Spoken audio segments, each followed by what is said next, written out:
Blake Lively is suing Justin Baldoni for sexual harassment during the production of It Ends With Us, and I read the entire 80-page legal complaint, so you don't have to. So this lawsuit is against several defendants, including Justin Baldoni, his production company Wayfair Studios, Jamie Heath, a producer of the film who is a co-owner of Wayfarer, the PR crisis manager Melissa Nathan, and her company, the agency group PR LLC, Baldoni's publicist Jennifer Abel, and others. And it is for damages for sexual harassment, retaliation, failure to investigate, prevent, or remediate harassment, aiding and abetting harassment, breach of contract, intentional infliction of emotional distress, negligence, false light invasion of privacy, and interference with prospective economic advantage. Filming of It Ends With Us that started in 2023 was halted with the writer's strike in the summer of 2023. And during that time, Blake Lively and other cast and crew, quote, experienced invasive, unwelcome, unprofessional, and sexually inappropriate behavior by Justin Baldoni and Jamie Heath. And because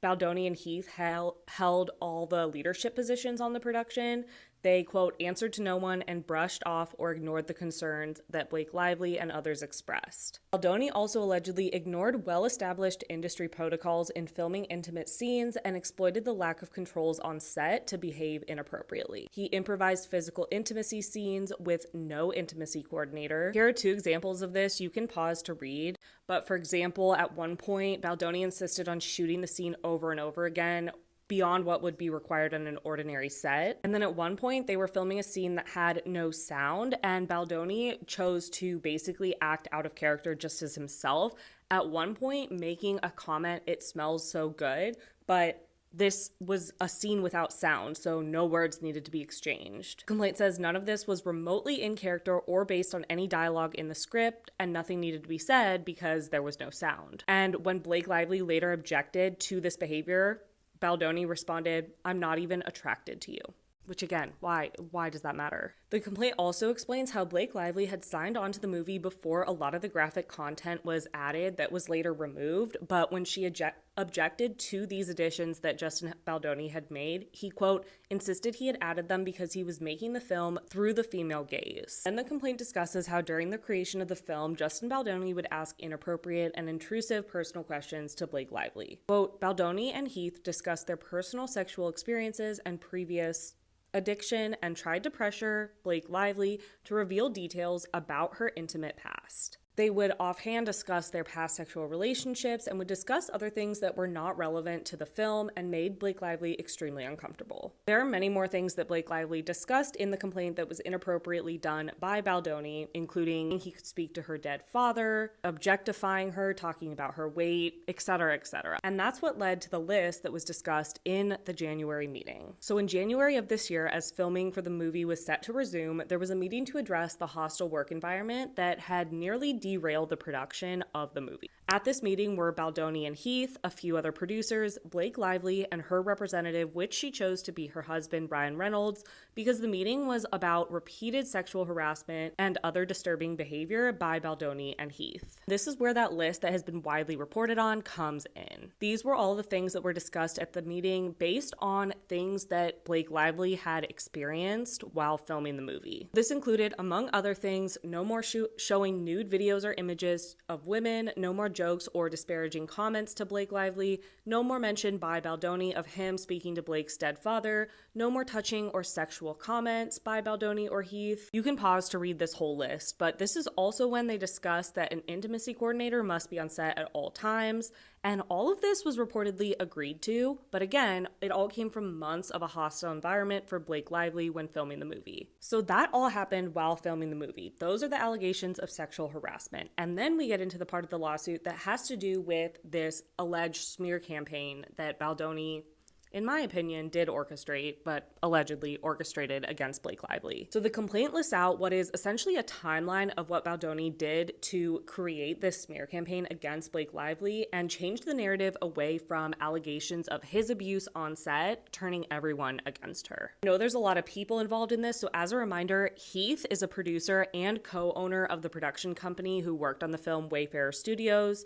Abel is Baldoni's PR manager, and Nathan is the hired crisis communications specialist. So as we all know, as the film was coming to its release, Blake and other cast members promoted it in accordance with the marketing plan that was created by Sony, the distributor of the film, but they mostly appeared separately from Justin Baldoni. And then according to the complaint, in the days leading up to the film's release, Baldoni abruptly pivoted from the film's marketing plan and types of publicity activities in which he had previously participated. What the public did not know was that Baldoni and his team did so in an effort to explain why many of the film's cast and crew had unfollowed him on social media and were not appearing with him in public. To that end, he and his team used DV survivor content to protect his public image. So Baldoni is talking about what they need to do in this text, and he says, "These next 36 hours are crucial and we need to be on it.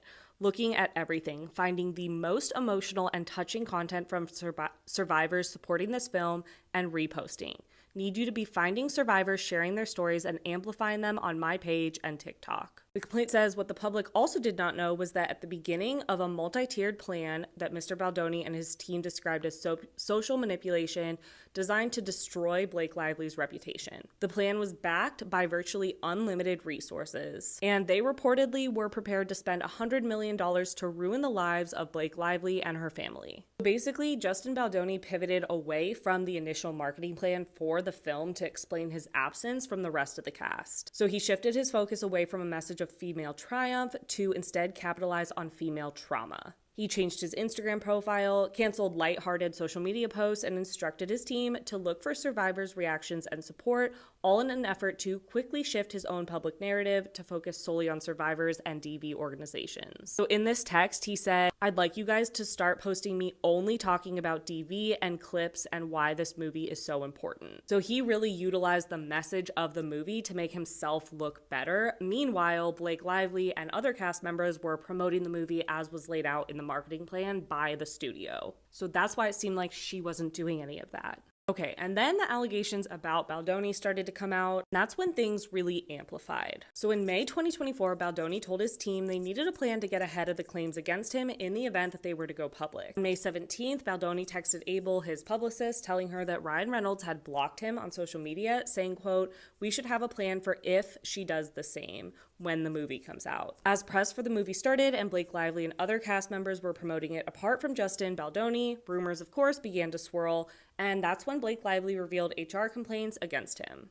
And at the end of July 2024, Wayfair and Baldoni retained a crisis communications specialist named Melissa Nathan and her company, the agency group PR LLC, or TAG. Nathan delivered a proposal to Baldoni, which included full Reddit, full social account takedowns, full social crisis team on hand for everything, engaging with audiences in the right way, start threads of theories in a way to be fully 100% protected. Nathan said all of this will be most importantly untraceable. She described the plan was to engage in social media mitigation and proactive fan posting to counter the negative as well as social manipulation. According to the complaint, this plan went well beyond crisis. What Nathan proposed included a practice known as astroturfing, which is defined as the practice of publishing opinions or comments on the internet, in the media, etc., that appear to come from ordinary members of the public, but actually comes from a party or group. At first, Baldoni expressed that he didn't really love the plan and didn't feel like he was fully protected. He said, "Just feels very much like there's not much defense, and also them feeling strong, like she's going to do something just a bit concerning what everyone had originally thought." When Abel expressed these concerns, Nathan responded, "We can't write it down. We can't write down we will destroy her.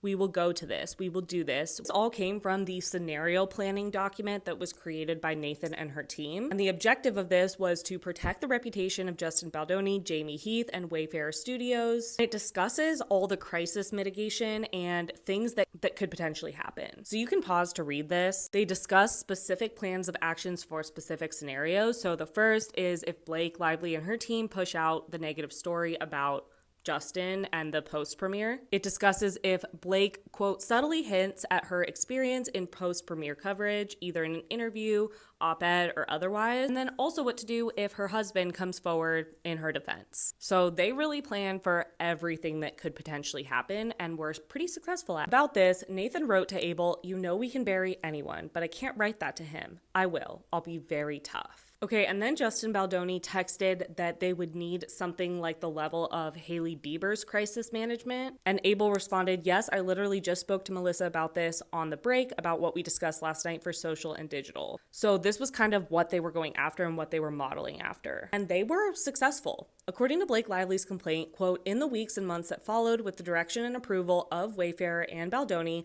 the team engaged in a sophisticated, coordinated, and well-financed retaliation plan. Nathan and her team at TAG planted or were involved in generating or influencing the content publicly put forth on social media, all to protect Justin. And then they talked about how everything was pretty much pro-Justin, saying extremely limited pickup on Daily Mail or Page 6, but it's so far been steady coverage on pure speculation. And that's when Nathan said, the majority of socials are so pro-Justin and I don't even agree with half of them, LOL. She also said that Justin doesn't realize how lucky he is and that everything went so well. They celebrated their success, sharing this article from the Daily Mail about Blake Lively being canceled, and Jennifer saying, you really outdid yourself with this piece. And Nathan responded, that's why you hired me, right? I'm the best. According to the complaint, as their own words reveal, the purpose of this social manipulation plan was twofold. It aimed to both A, cancel the pattern of harassment and other misconduct by Mr. Baldoni, Mr. Heath, and Wayfair, and B, retaliate against Ms. Lively by battering her image,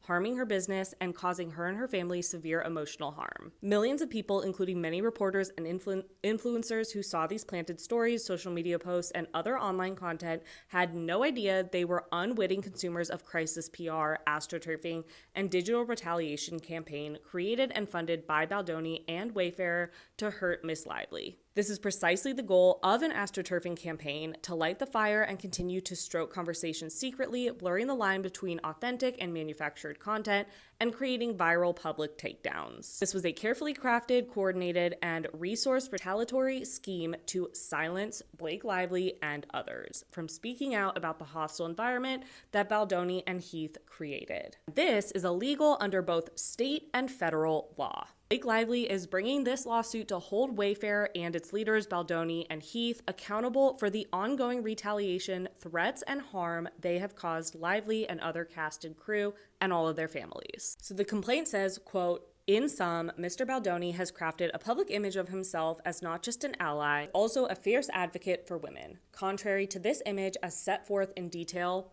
in this lawsuit, Baldoni has spent the last several months and significant resources on his goal of wanting to bury and destroy Blake Lively for raising concerns about his and his CEO's harassing behavior and other disturbing conduct. Because of this campaign against her, Blake Lively, her family, and her business have suffered. The complaint directly shows this in this graph showing the positive and negative sentiment and mentions of Blake Lively by the public. The complaint discusses the old Blake Lively interview that was surfaced and the backlash about how she promoted and marketed the film. But like I said earlier, this was all constructed because Blake Lively did it just how Sony Pictures had done the whole plan, her essentially employer for this, whereas Justin Baldoni went off the plan to make himself look better. Into the complaint, overall, the social manipulation campaign engineered by Mr. Baldoni and Wayfair helped create and sustain a negative news cycle and social media algorithm around Ms. Lively.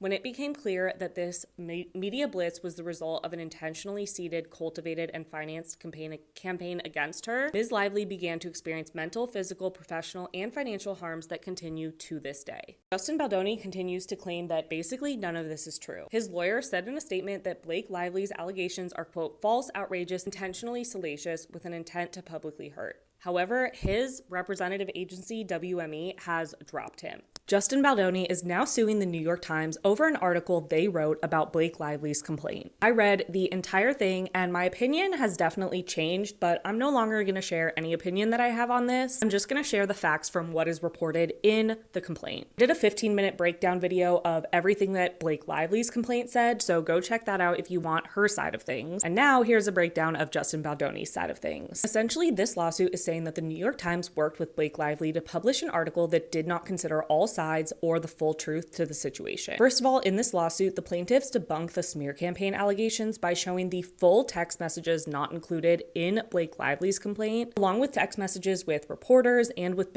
Blake's publicist, Leslie Sloan. This lawsuit also discusses how Blake Lively allegedly took over the film despite being hired as an actress and just given executive producer credit. The lawsuit then discusses many of the sexual harassment allegations made by Blake Lively and more context surrounding the situations that led to those allegations. And then finally, Baldoni's lawsuit discusses his hiring of the PR crisis manager and firm and why that had to be done. So I'm going to break this video down into 4 separate parts, discussing each of these portions of the lawsuit to try to make this as clear as possible. Because like I said, I read this whole thing, it took me hours to get through and create notes on it, and I was so confused. So I'm going to try to break this down in the clearest way possible. Okay, so like I said, this lawsuit is against the New York Times. The plaintiffs include Wayfair Studios, which is Justin Baldoni's production company, Justin Baldoni, Jamie Heath, who also works with Wayfair. Then the plaintiffs also include people that were named in Blake Lively's suit. So this includes Steve Sarwitz, Melissa Nathan, who is the PR crisis specialist, her company, the Agency Group, or TAG, and Jennifer Abel, who is Baldoni's publicist. I'm going to be referring to the plaintiff and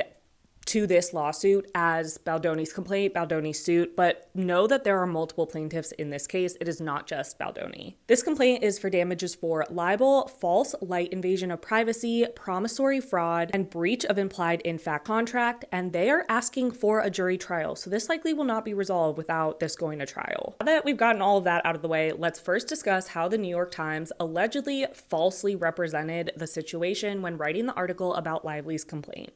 9:46 p.m. on December 20th, a New York Times reporter, Megan Toohey, requested a response from Baldoni and his team about, quote, an imminent 4,000-word bombshell story concerning their alleged orchestration of a smear campaign targeting Blake Lively, purportedly in response to Lively's disclosure of concerns about the working environment on the set of It Ends With Us. So with this, the plaintiffs were asked to provide on-the-record comments and to notify the New York Times of any inaccuracies by noon the next day, which was about 14 hours overnight after the request. They promptly denied all of the allegations, and at 2:16 a.m., the plaintiffs' legal representatives responded with this. You can pause to read the whole thing, but basically they said it is shameful that Ms. Lively and her representatives would make such serious and categorically false accusations against Mr. Baldoni, Wayfair Studios, and its representatives. They called it yet another desperate attempt to fix her negative reputation, which we've heard that quote being said in response to all of this before. They said Wayfair Studios made the decision to proactively hire a crisis manager prior to the marketing campaign of the film to work alongside their own representative with Jones Work, employed by Stephanie Jones, due to the multiple demands and threats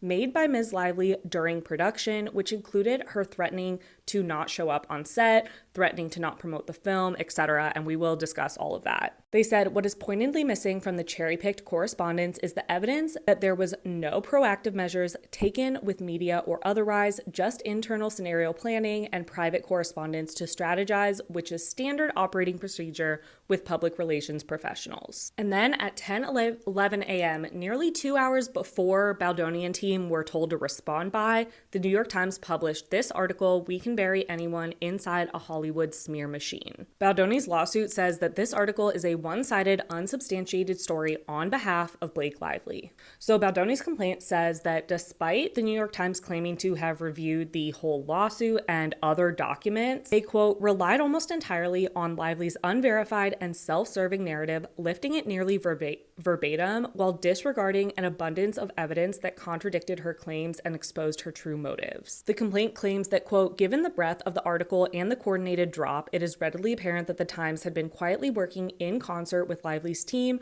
for weeks or months. The Times participated actively in the legal maneuvering at the heart of Lively's strategy. Also note here how Blake Lively did not actually file a lawsuit. She just requested a right to sue letter in California.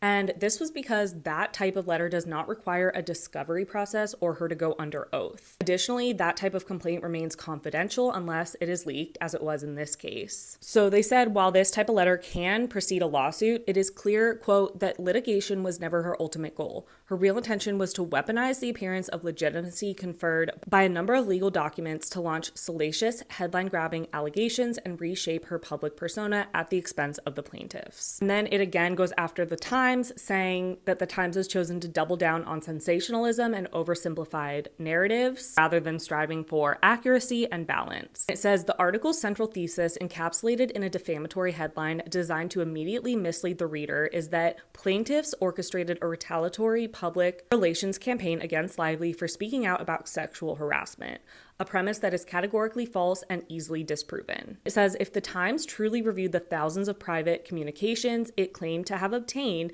its reporters would have seen incontrovertible evidence that it was Lively, not plaintiffs, who engaged in a calculated smear campaign. So they're essentially turning this back around and saying that Blake Lively was the one who did the smear campaign, and that they're filing this lawsuit against the New York Times because had the New York Times actually reviewed everything like they said they had, they would have disproven all of Blake Lively's claims. Okay, so here they're discussing like potential bots in the media, and Melissa Nathan, the crisis PR manager, says we're not using bots. And Justin asks them to monitor it, saying, things I'm more worried about is that we are planting these stories, which is not true, obviously. And then Jennifer Abel points out that people are reacting to Blake Lively's own actions in previous interviews. Okay, so then they showed this text message exchange, and it shows what was not included in Blake Lively's filing. So the green parts up here is what was included, with Jennifer Abel saying you really outdid yourself with this one, and then Melissa Nathan saying that's why you hired me. But they did not include that upside down smiley face in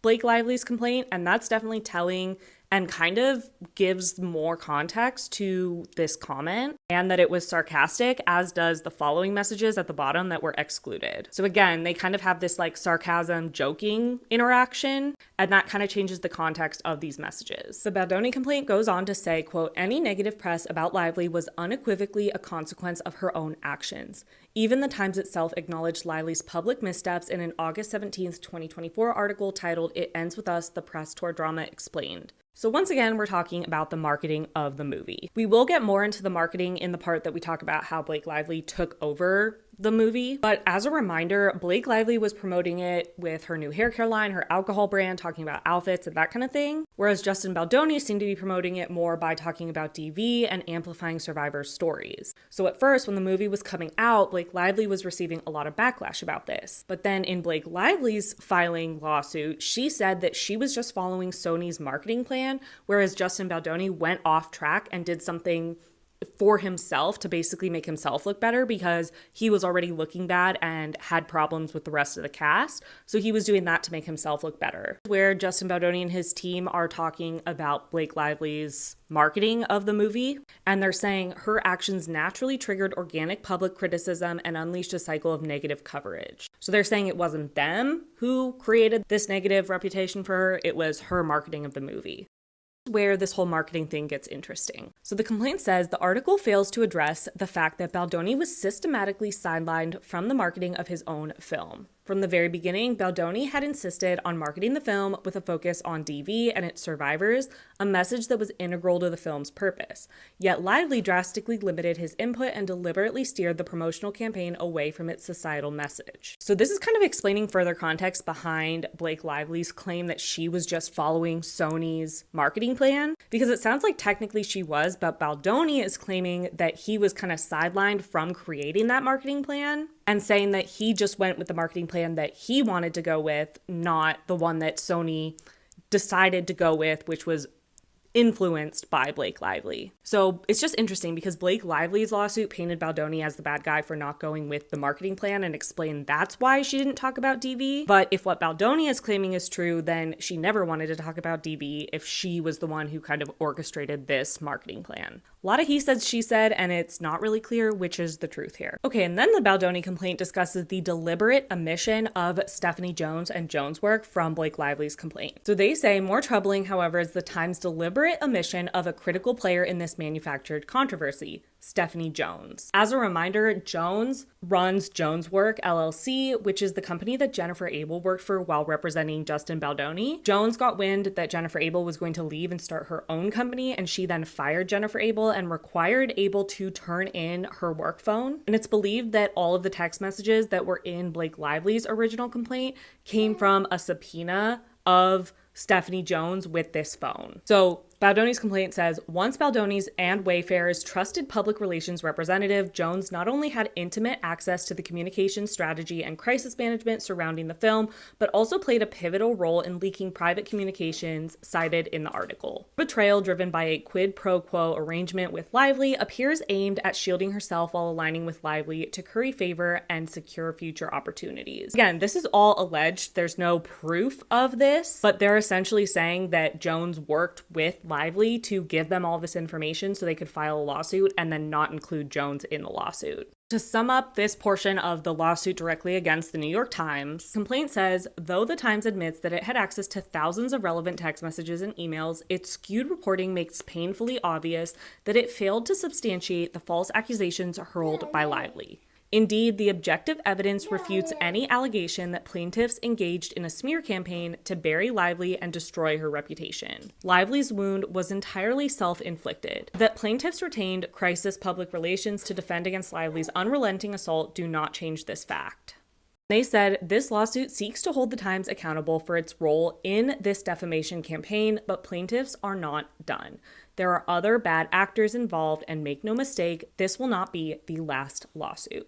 That's the essence of the lawsuit against the New York Times, but in the next part, I'm going to talk about the sexual harassment allegations and the things that this lawsuit and evidence included in it brought to light about those allegations. This is part 2 of talking about Justin Baldoni's lawsuit against the New York Times, in which he details several encounters that he had with Blake Lively that she later used in her complaint against him, alleging sexual harassment. He gives context behind many of these instances that paints a picture very different from what Blake Lively claimed. Now remember, this is technically all hearsay. While there are some pieces of text message evidence, most of what is said by both sides is just that, what they say. But we've told Blake's side, so now here's Justin's side. November 9th, 2023, the film was set to resume after the industry guild strikes ended. That day, Wayfair Studios, Justin Baldoni's studio who was working on the film, received that letter from Blake Lively that we've previously talked about, discussing the 17-point list of non-negotiable conditions that had to be met before she would return to work. And a lot of this is where the sexual harassment claims came in. According to Baldoni's complaint, by the time Wayfair received the protections for return to production document, Wayfair had invested millions of dollars, completed half the film with Lively as the lead, and incurred substantial costs in preparation to resume production immediately following the strikes. However, instead of returning to work as anticipated, they received Lively's list of demands. In the spirit of ensuring Lively felt comfortable on set, Wayfair promptly agreed to her terms despite disagreeing with the insinuations underlying them. Neither Wayfair, Heath, nor Baldoni had engaged in any of the behavior alluded to in the return to production document, nor did they plan to. They thought that was the end of it, and they were ready to move ahead and make a great film. So essentially, they didn't agree that all of what she was saying had actually happened, but they just wanted to make sure that they could finish the film on time, so they agreed to everything. The complaint alleges that the day before filming was set to resume, they were invited to Blake Lively and Ryan Reynolds' penthouse in New York City, planning to discuss the next day's filming. Instead, they were allegedly blindsided by the couple about a list of grievances. The complaint says, quote, Reynolds launched into a tirade, berating Baldoni in what Baldoni later described as a traumatic encounter, stating he had never been spoken to like that in his life. Reynolds demanded an apology to Lively for actions that were mischaracterized and demonstrably false. The complaint then goes on to discuss the circumstances surrounding a lot of the instances that led to Blake Lively alleging she was sexually harassed on set. First, the corn claim. So in Lively's complaint, she alleges that Heath showed her a video of his naked wife and called it corn. This video was actually a, quote, recording of Heath's wife and baby during a home birth, a deeply personal one with no sexual overtone. According to Baldoni, this was shown to Blake as a creative discussion in preparation for the birthing scene in the movie. They, quote, to distort this benign event into an act of sexual misconduct is outrageous and emblematic of the lengths to which Lively and her collaborators are willing to go to defame the plaintiffs. The complaint then debunks the sexual harassment accusation from Blake about Heath and Baldoni entering her trailer while she was undressed. In her complaint, Blake Lively suggested that Jamie Heath walked into her trailer unannounced while in a state of undress. But according to Baldoni's complaint, Heath, Baldoni, and a few others were headed to her trailer for a meeting requested by her. Heath arrived first, knocked, and was invited in, during which Blake was breastfeeding, but not topless. When asked if they should return later, she said no, go ahead with the meeting and I'll meet you there. Baldoni's complaint says, quote, roughly 2 weeks later, Lively announced that she thought she had seen Heath make eye contact with her.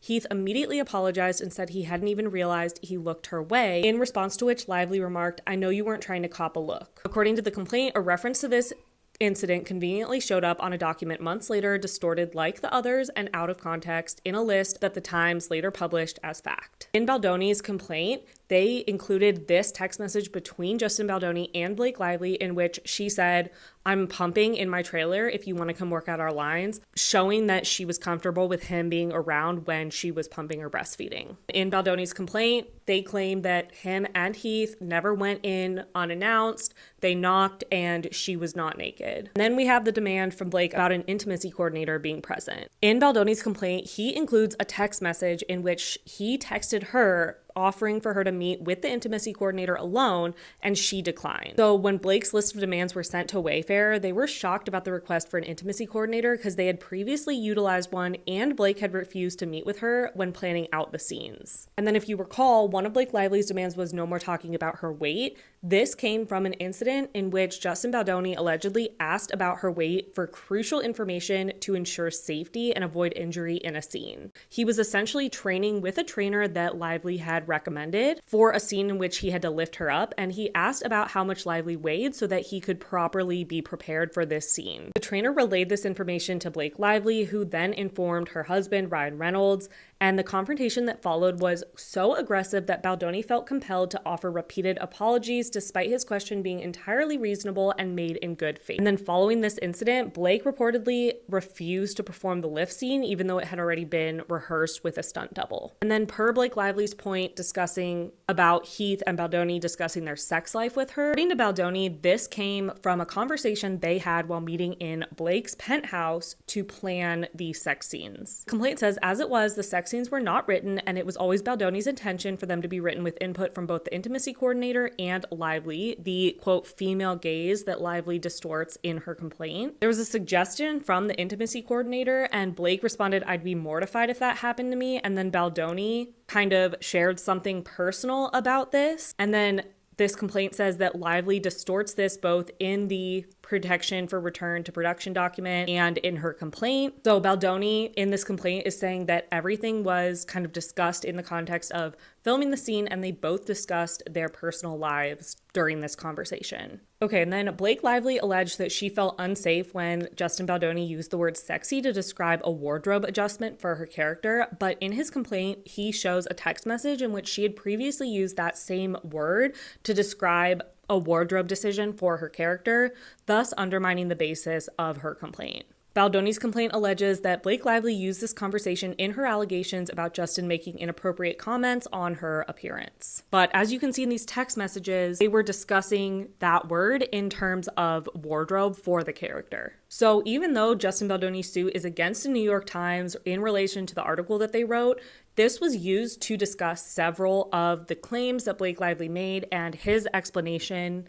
and more details surrounding those claims, specifically about the sexual harassment allegations that Blake Lively has made. So again, this is all hearsay. We don't know what side is the truth, what side isn't the truth, but it is interesting and important to see both sides of it. In part 3, we will discuss what is described as, quote, Lively's calculated and audacious attempt to seize control of the film. This is part 3 of talking about Justin Baldoni's New York Times lawsuit, and in this part, we're going to talk about how he alleges Blake Lively took over the movie. Baldoni alleges that Blake, who was hired just as an actress and was going to be given executive producer credit without having to be required to do anything other than just act, ended up taking over a lot of post-production and editing of the film. Now, according to the complaint, this film was brought to fruition when Baldoni reached out to Colleen Hoover, the author of the book, with an interest in developing the book into a film through his company, Wayfair Studios. They got all the rights and secured Blake Lively as the actress for the main character, while Justin Baldoni was going to play the male main character. But the complaint explains how Blake Lively, after being granted executive producer credit, began pushing her opinion on the film despite Wayfair not requesting her contribution to the film beyond her performance. She also began taking control over her character's wardrobe. The complaint says, ignoring the director's vision for her character and disregarding the weeks spent by the entire team shopping and thoughtfully crafting her wardrobe in preparation for filming, Lively would send hundreds of images to the film's costume designer during all hours of the evening, pointing them in the direction of the appearance she wanted for her character. The complaint also says that she wouldn't drive the 15 minutes to the production office for wardrobe fittings and would make them come to her. The complaint says even if Lively had the contractual authority to approve her character's wardrobe, which she did not, a grant of such authority would not and could not imply the right to blow up the film's budget with additional unanticipated costs. Then it says that Baldoni and the studio often reluctantly agreed to give Lively full control over her wardrobe, pretty much to just maintain harmony in their relationship and avoid any delays caused by these conflicts. At one point, Blake was captured by paparazzi in a wardrobe outfit that she chose. This sparked backlash toward Baldoni and Sony. The complaint says, following these events, Baldoni approached Lively in her trailer to discuss necessary wardrobe adjustments. This conversation, while professional, took considerable time and was later grossly misrepresented in Lively's complaint, falsely characterizing the exchange as a lengthy outburst that delayed filming and caused the crew to wait for hours while Baldoni cried in Lively's dressing room. Baldoni's complaint says that this is all false. He did briefly tear up in the conversation in response to what he believed was a genuine compliment from Lively, praising his work as a director and actor. Now he sees it's a manipulation tactic likely intended to persuade him to continue allowing her unchecked control over wardrobe decisions. And then the complaint says that she then leveraged this conversation in support of her allegations of harassment. And Baldoni alleges that Lively began rewriting parts of the script. The complaint alleges that she threatened to quit the production altogether despite her contractual obligations. It says Lively gave Baldoni an ultimatum to either cast someone else or work with her in the way she works. It was her way or the highway. Recasting would be detrimental to production, sever Wayfair's relationship with Sony, and cost millions. So Baldoni alleges that Blake Lively did script revisions, extended her influence over the film to other areas, frequently challenging decisions and asserting control. Baldoni's complaint says notably absent from the Times narrative is Lively's insistence on obtaining editing privileges and demanding her own version of the film, a departure from industry standards. Now, per industry standards, Baldoni, the director of the film, had a 10-week protected period mandated by the Directors Guild of America.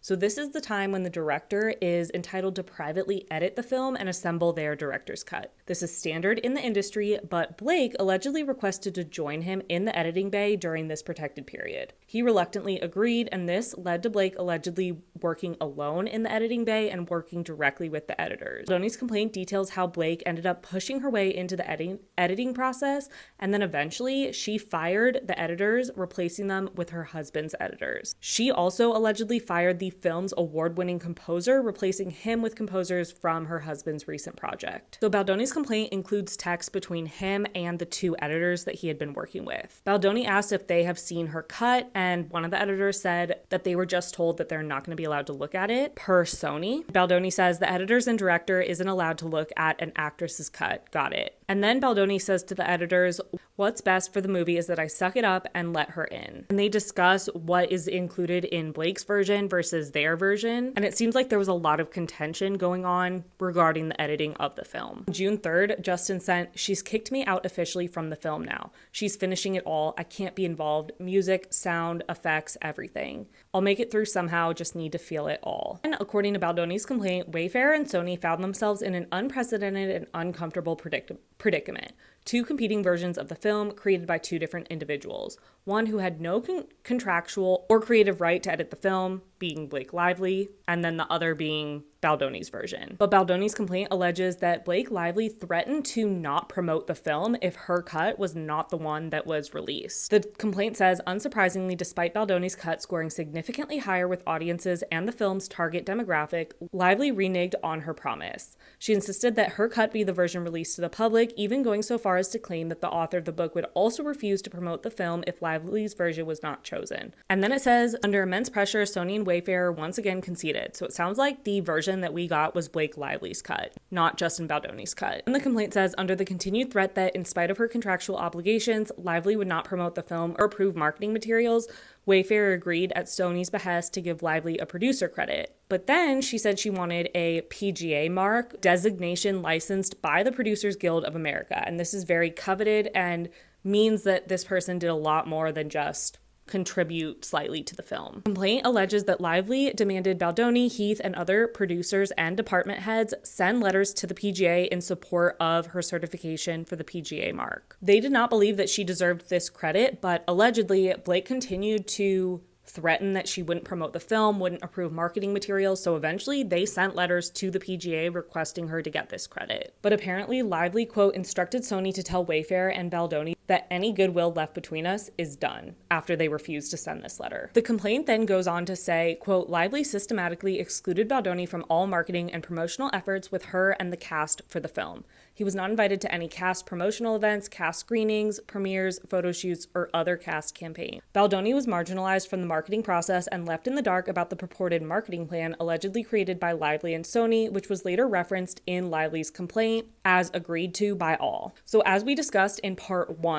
the marketing of the film is a big source of contention. A lot of people gave a lot of backlash to Blake Lively for promoting the film as a fun rom-com to watch with your besties, and it has some very heavy topics. So use the film to promote her hair care and alcohol brands. Meanwhile, Justin Baldoni was amplifying survivors' stories and discussing DV, one of the main topics of the film. First, Blake Lively received a lot of backlash. So in her complaint that she filed, she purported that she was just following Sony's marketing plan and that Justin Baldoni was the one that went off course. However, now in Baldoni's complaint, he claims that he was nixed from the marketing plan planning process and that he always wanted to promote the film with discussing DV and amplifying survivors' stories, but that Lively took over the planning with Sony and they came up with a plan that he did not agree to but was kind of forced into agreeing to. That's why it seemed like he was the only one talking about DV, because it technically wasn't with Sony's plan that was created essentially by Blake Lively. Now in his complaint, he's saying that Blake Lively basically didn't allow him to participate in a lot of the marketing with the rest of the cast. And then allegedly, Justin Baldoni also wasn't sure if he would even be allowed to go to the premiere until just days before. And when he was there, he was not allowed to be on the carpet at the same time as Blake Lively or the other cast, and he was basically just outcast as an outsider the whole time. Baldoni's complaint also alleges that during the premiere of Ryan Reynolds' Deadpool and Wolverine film, he approached Baldoni's agent at WME and demanded that they drop Baldoni.